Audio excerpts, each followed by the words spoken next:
Hello students, I am Bishwajit Nath. Welcome to my YouTube channel Best Physics Guide by Bishwajit Nath. Today I am going to discuss about centrifugal force and its applications. Please subscribe my channel and share this video with your friends. Let's watch the video. At first, what is centrifugal force?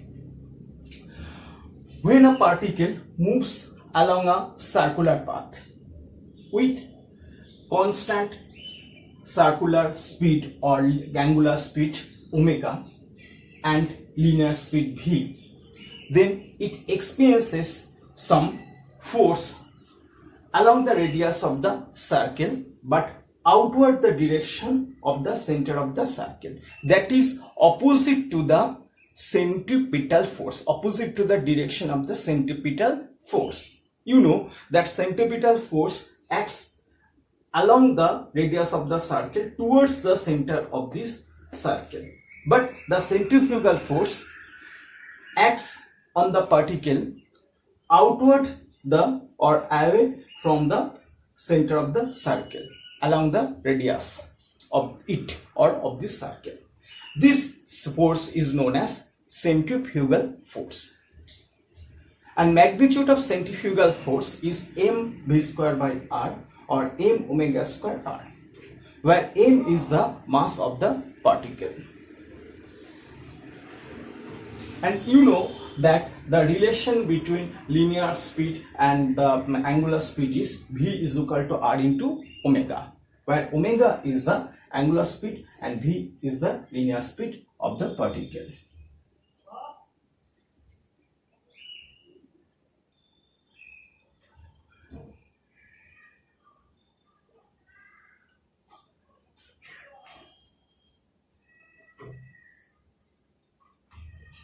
Centrifugal force is also known as pseudo force because centrifugal force can exist only in a non-inertial reference frame. That is when a particle moves along a circular path or a curved path, then this particle experiences centrifugal force. But when a particle moves along a straight line or the particle is in an inertial reference frame, then it does not experiences any centrifugal force. That's why centrifugal force is known as pseudo force. Next, motion of a particle in a vertical circular path. This particle let a particle moves along a circular path in a vertical plane. Small m be the mass of the particle. At any instant, the particle is at the point P on the path, on the circular path. The weight of the particle mg acts downward along the vertical line, and theta is the angle mixed with the vertical line by the particle. T is the tension of the string. mv square by r is the centrifugal force. Here v is the linear speed of the particle. The direction of the velocity, linear velocity of the particle along the tangent of the circle. Now we can resolve mg into two mutually perpendicular components.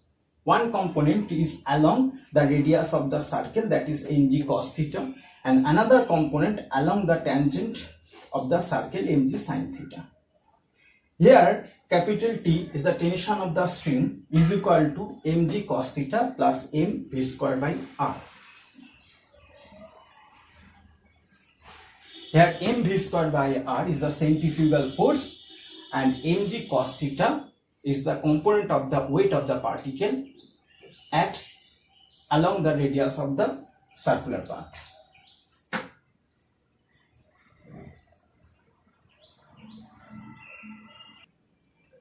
Let v1 be the velocity of the particle at the lowest point and v2 be the velocity of the particle at the highest point.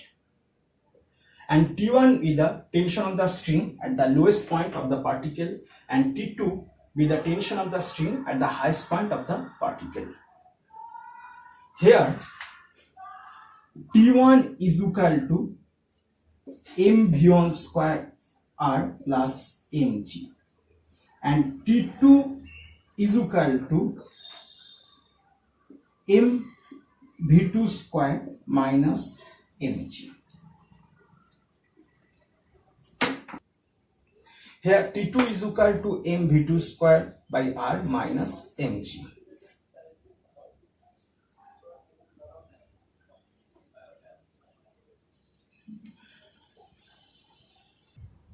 Now for the minimum value of V1 we have T2 is equal to 0. That is when the velocity of the particle at the lowest point is minimum and the particle moves along the circular path in vertical plane, then the tension at the highest point, that is at the point B, is 0. That is T2 is equal to 0 for minimum value of V1. This gives V2 is equal to under root of Rg. That is when T2 is equal to 0, then mg, that is weight of the particle, is equal to the centrifugal force at the acts on the particle at the highest position. That is mv2 square by r is equal to mg. This gives v2 is equal to root over of rg. This is known as critical velocity of the particle. Below the value of this particle, the velocity at the highest position of the particle does not move at the along the circular path. That is when the velocity of the particle at the highest position is less than root over of rg, then the particle cannot move along the circular path.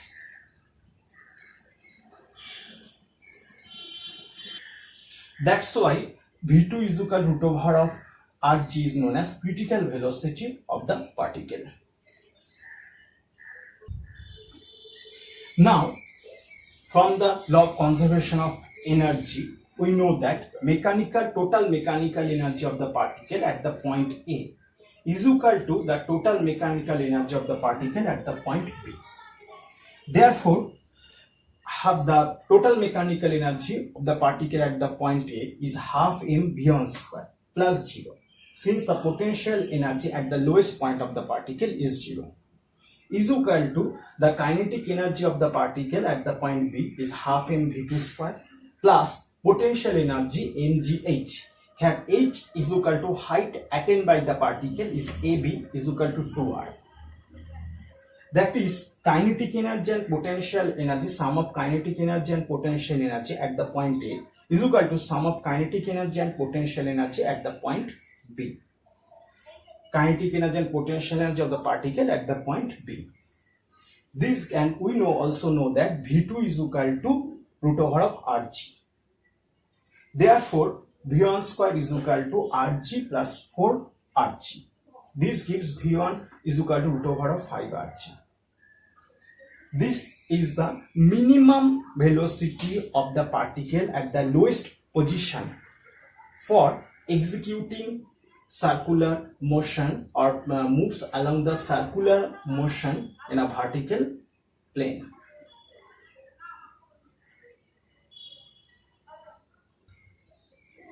Therefore, minimum value of T1 is equal to mv1 square by r plus mg. We know that v1 square is equal to 5rg. Therefore, T1 minimum is equal to m by r into 5rg plus mg. This is equal to 6 mg. That is minimum value of T1 is equal to 6 mg. Next, let us consider a car moves along a circular path in a horizontal plane. Here mu be the coefficient of friction between the car and the road. Small m be the mass of the car. V be the velocity of the car. small r be the radius of the circular path. Here the centrifugal force mv square by r experienced by the car is must be equal or less than the friction acts between the car and the road. Here friction is mu into mg. Therefore, for safe turning, we can write that mv square by r less or equal mu mg. This gives v less or equal root over of mu rg.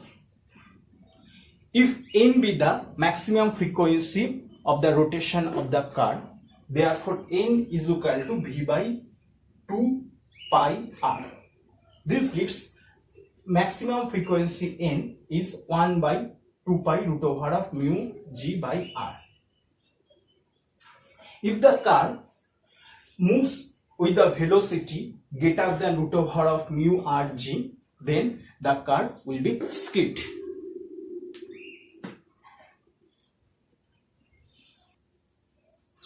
Now, banking of a road. At the turning of a road, there is a inclination. This is known as banking of the road. Here theta is the angle of inclination. Here at first we do not consider the friction between the car and the road. V be the speed of the car and small r be the radius of the circular path at the turning of the road. Capital R be the reaction experienced by the car, reaction force experienced by the car. Now, the horizontal component of the reaction, that is capital R sine theta, oppose the centrifugal force, that is mv square by r. For safe turning, the centrifugal force mv square by r must be less or equal to r capital R sine theta. That is the horizontal component of the reaction, normal reaction. And here vertical component of normal reaction, that is capital R cos theta, is equal to mg, weight of the car. This gives v square by rg less or equal tan theta. Therefore, v less or equal root over of rg tan theta. This is the maximum speed limit of the car at the turning of the road.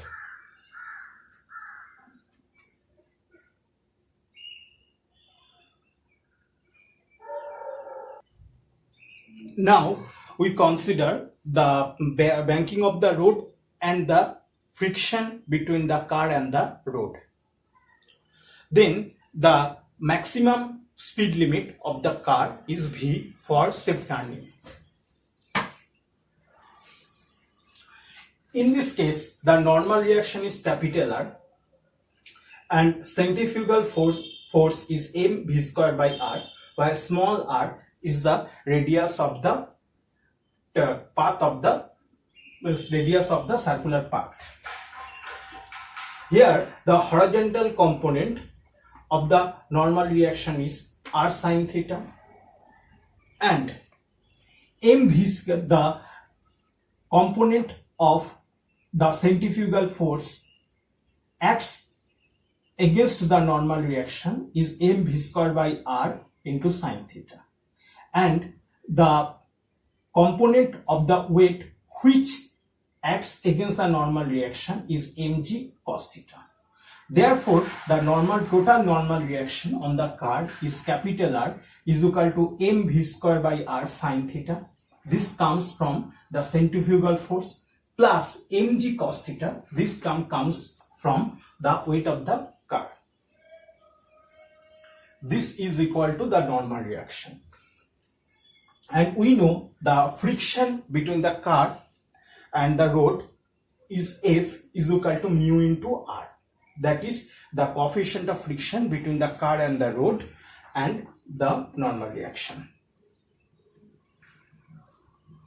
And the centrifugal component of the centrifugal force which acts away from the turning of the rod is mv square by r cos theta, which acts against mg sin theta plus friction. And now for shape turning, mv square by r cos theta must be less or equal to mg sin theta plus small f. Now putting the value of small f and capital R, we have v square by r cos theta less or equal g sin theta plus mu g cos theta plus mu v square by r sin theta. Now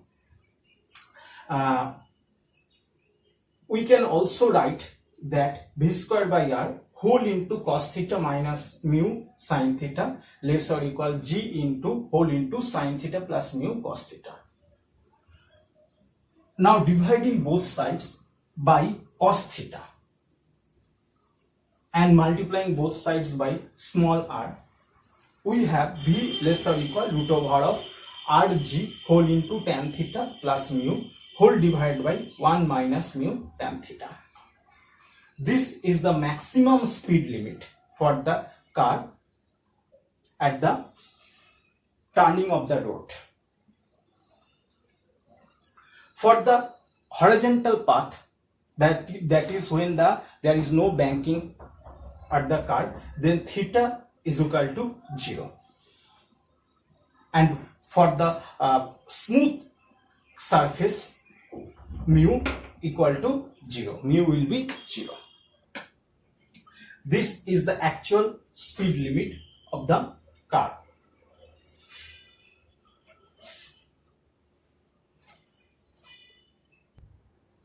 When a motorbike or a cyclist takes turn in a circular path, then he or she makes some angle theta with the vertical line. Here, the horizontal component of the reaction force R is sin theta, and the vertical component of the reaction force is r cos theta. For shape turning, the centrifugal force mv square by r must be less or equal to r sin theta, and mg is equal to r cos theta. This gives v less or equal rg tan theta.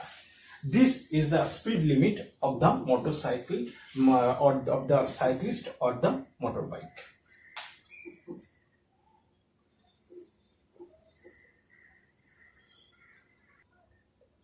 Now, turning of a train. Let a train takes a turn in a circular path having radius smaller. V be the speed of the train at the turning. Small h be the height of the center of gravity from the road. By small g, while capital G is the center of gravity of the train. 2x is the distance between the two wheels of the train. Here R1 is the reaction force on the first wheel and R2 is the reaction force on the second wheel. Here R1 and R2 are the normal reaction experienced by the two wheels respectively. Here mu into R1 is the friction between the path and the wheel of the train, and mu R2 is the friction experienced by the second wheel of the train. Here total normal reaction R1 plus R2 is equal to weight of the train mg. Weight of the train mg. For the shape turning, that is for when the train do not skids, then mv square by r less or equal mu into R1 plus R2, or mv square by r less or equal mu into mg, since R1 plus R2 is equal to mg, weight of the train. Okay, this gives v less or equal root over of mu rg when the train do not skid.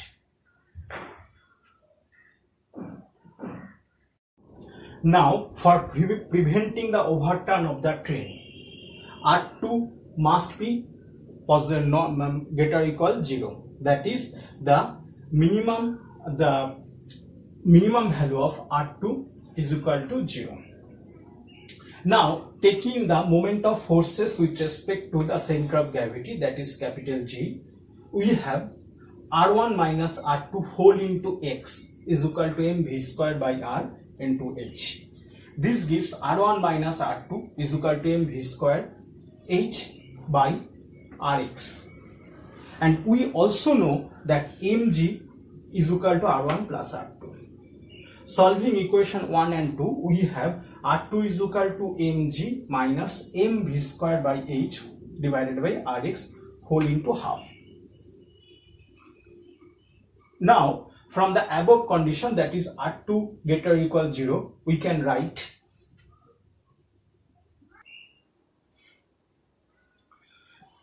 g minus v square by h by rx greater or equal 0, or v square less or equal g rx by h, or v less or equal root over of g rx by h. This maximum speed limit can prevent the overturn of the train.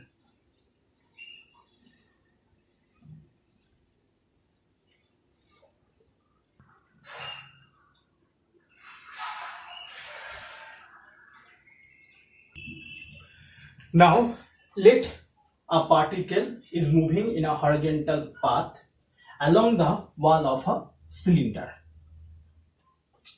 Here mu is the coefficient of friction between the particle and the wall of the cylinder.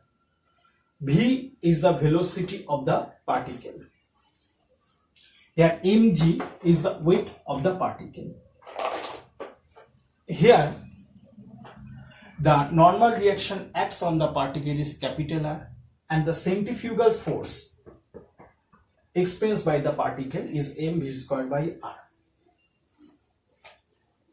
Therefore, the normal reaction capital R is equal to mv squared by r, and friction acts on the particle against the weight of the particle is F is equal to mu into r. For the safe motion of the particle, mu r must be greater or equal mg. This gives mu into mv squared by r must be greater or equal mg. This gives v greater or equal root over of rg by mu. This is the minimum speed of the particle to move in a circular path, horizontal circular path along the wall of the normal cylinder.